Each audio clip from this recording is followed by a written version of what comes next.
Hello, and welcome back to Nocturnal Reviews. I'm your host, E.D. Lewis, and today we're doing a book haul. This will probably, or at least for now, it may be my last book haul for the year. Only 2 book hauls, because I'm currently on a book buying ban, and I have no idea when that's gonna, I don't know when that's gonna end. So we'll see what happens. Unfortunately, life happens and stuff. Also, haven't had the greatest end to January and start to February, but Gothic Hearts is helping with that. So happy Gothic Hearts. Before I get into the book haul, I may have to take down the ambient lighting for these books, so I'll probably just go and do that right now. Ooh, let's change that. Oh, not that. Here, we'll do this. I did get some book mail from Regina toward the ending of January, and Regina sent me a book actually from her personal library as she's clearing out some books and stuff, and this is one I had been eyeballing for a little bit. It's not been out for too many months, but it very much intrigued me, and I've read this author before. So this is All of Us Murderers by K.J. Charles. Love that cover, very old-fashioned. Kind of makes you think of like the old hardback Gothic novels, and like the art on that, like Phyllis A. Whitney books or Victoria Holt. It has kind of that style, but definitely up my alley. Who knows? I might have to even start reading this sometime during this month, or even next month. It just all depends. And got this lovely bookmark, which I'll probably use in Wuthering Bites, which I'm getting ready to start. So thank you, Regina, for that. So this book haul is all Gothic, mostly vintage, but there is a couple newer books. And these books are all books I got last year during 2025.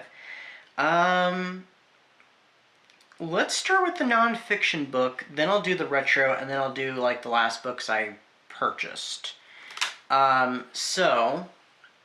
This is a book I'd had my eye on, but I had not seen this cover. So this is the paperback cover. So this is Gothic Life, The Essential Guide to Macabre Style by Voltaire. So this is the paperback edition. I actually found this at Five Below, surprisingly enough. And I was like, oh, I've got to have that. I didn't even recognize it because I'm used to the hardback cover. And I know that Elizabeth Sagewood has this book, so I am very, very intrigued by it. But yeah, it's got all kinds of awesome photographs. It's got recipes in here. It's got all kinds of stuff. So definitely check this out if you get a chance. Preferably in the other cover, but this is still a pretty cool cover, so I had to have this. Okay, so now these books are all the vintage ones, and that one's going to be last. So these were all bought, when I got them, I didn't realize these ones were, all you had to do was make a donation that went to a good cause. It was for school lunches and stuff for kids, so I was like, yes please. I had no idea how much any of them were going to be before that, so I was just like, I don't care, I've got to get these, because these are very much up my alley, very much what I have a lot of my library. So this first one is, one of these is actually retitled, and I'm not sure which one it is. We'll probably get to it. I'll probably notice which one it is. So this one is The Evil Time by Evelyn Berkman. So not an overly exciting cover, but almost looks kind of snowy in a way. I'm not really sure. But it says, the monstrous horror menaced her as fear closed over the ancient castle. So, unfortunately, the Claire's still going to get it no matter what. There we go. That's not too bad. So, yeah, it almost looks kind of snowy in a way. So, and the back is exactly like it. And the first line is, the statue moved, that's on the back of the book here. So I don't think this is the one that was retitled. No, this is not the retitled one. I'm not going to do this with every book, I swear. 1967, but this is the second printing. Oh, 1954. Then Pyramid got it in 1967, and then this is the 1971 second printing by Pyramid. So, from 1950s.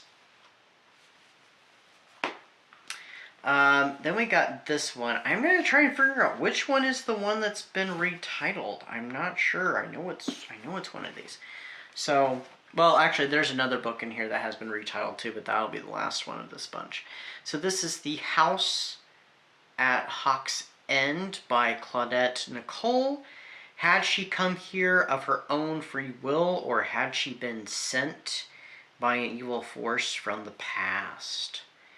Fortunately, it looks like someone tried to draw a goatee on her. I hate it when people deface books. It annoys me. I think I liked the other cover a little bit better. So this one's a faucet. That one was Pyramid. And I'm just checking to see if this is the retitled one. No, this is not the retitled one. Okay. But it looks like this author does have a few other books. At least 3 other Gothic novels. So, interesting.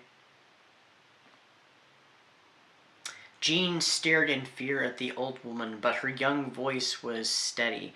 When I arrived, you said I was here because I had to come. Why did you say that?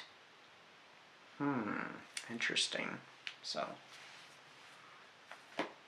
alright, this next one is an Inspector Finch Gothic, number 11. So this is part of a series, and interesting that inspectors, it sounds like a detective. So I wonder if this is like blending of a detective novel along with the Gothic. And this one is not one that's retitled, but it was published in 1949 originally, so this makes me wonder a little bit, but who knows, have to try it out. So this is Give Up the Ghost by Margaret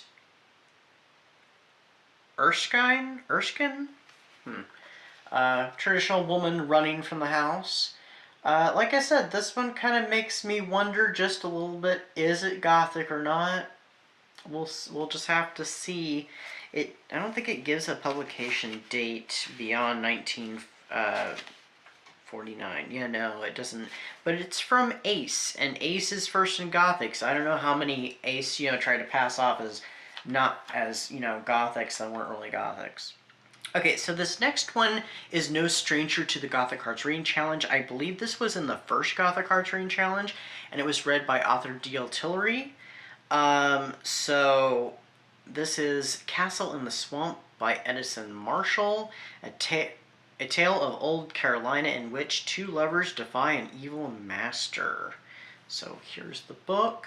I had to have it, I recognized it immediately. I was like, hey, Danette's read this one. So I was like, I gotta check it out. And I love how this cover is just kind of set up. It's very old school. Like there's the house, and there's a map and stuff. I've heard it's kind of terrible, but like I said, I had to have it at least for my collection. So, Castle in the Swamp. Alright, now I know I have a couple books by this author, and I'm pretty sure anyway. So this is Catherine Kimbrough, and this is a queen-size Gothic. I have several queen-size Gothics. This is another Pyramid one. Queen-size ones are, thicker ones. There's also king-size, too, but I don't know the difference in size. I'm assuming the king-size is even bigger. So this is Thainsworth House. The mansion's ghostly secret led young Maria Kent to romance, danger, and a terrifying discovery. I do love this cover. Very much, it looks like it's in a swamp. I love the look of the house. Kind of makes me think of the old house from House of Dark Shadows. On the back it says, unsuspecting heiress in a haunted house, alive with peril. And it does say it's a southern mansion on the back, so yes please. But yeah, I'm pretty sure this is not the retitled one. No, this is not the retitled one, because this one is from 1972. I don't think any of the queen-size Gothics are, so I think they're all legit. This next one Unless I'm thinking of something else. Maybe I'm thinking of something else. I swore one of these was retitled.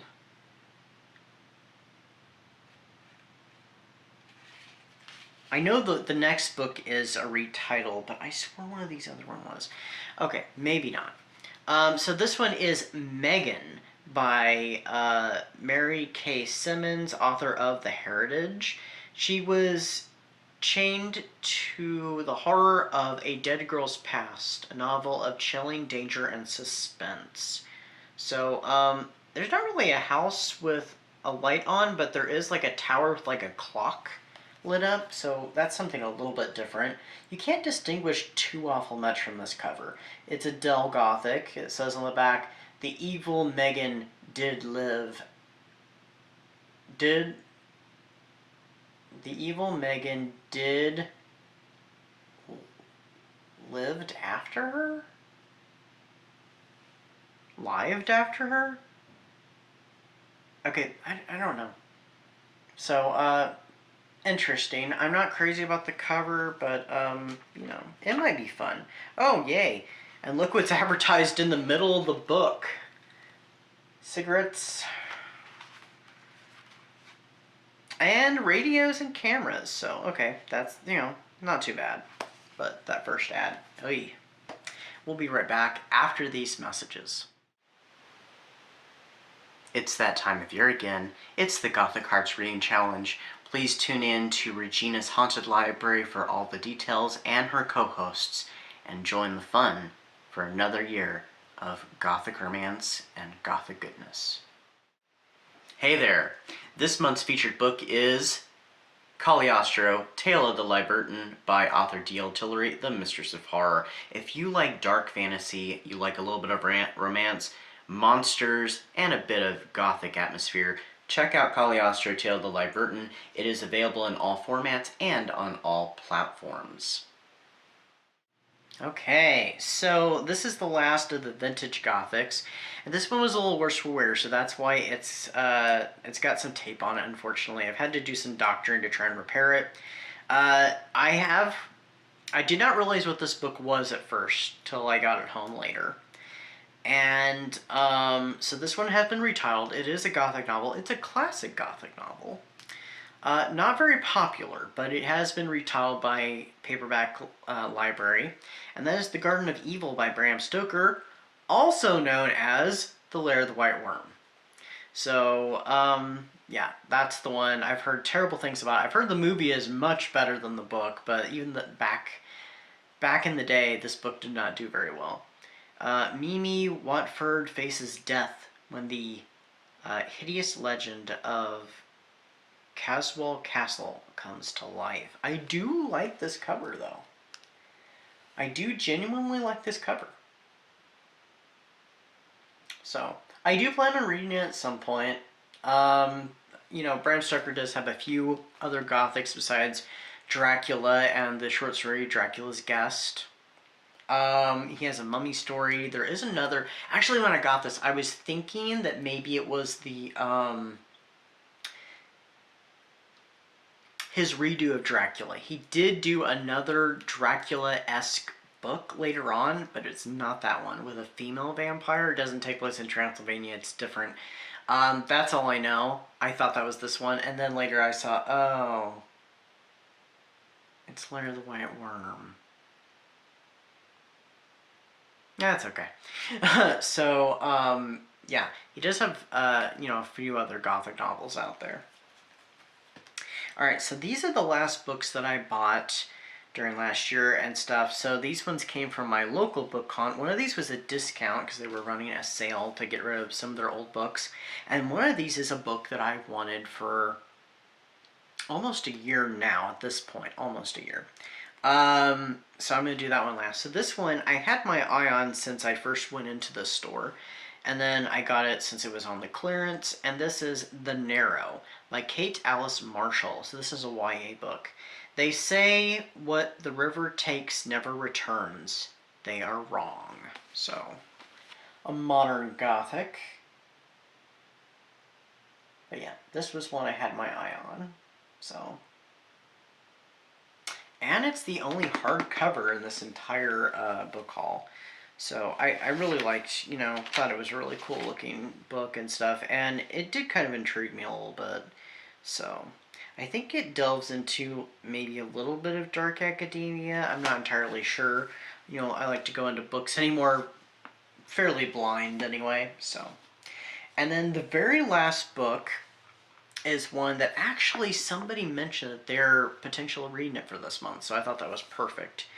And this one I've had my eye on for almost a year now. And this fits into the Botanical Gothic. And that is Wayward by Amelia Hart. I hope I didn't butcher that. I think that was correct. So this one has a little bit of witchcraft in it, and it also fits into the Botanical Gothic. So both things that go right up my alley. So this is one, who knows, I have to get to sometime this year. I've heard good things about it. Beyond that, I don't know too much, but it's definitely been on my radar, and when I saw it, I jumped out. I'm like, well, I'm definitely getting that.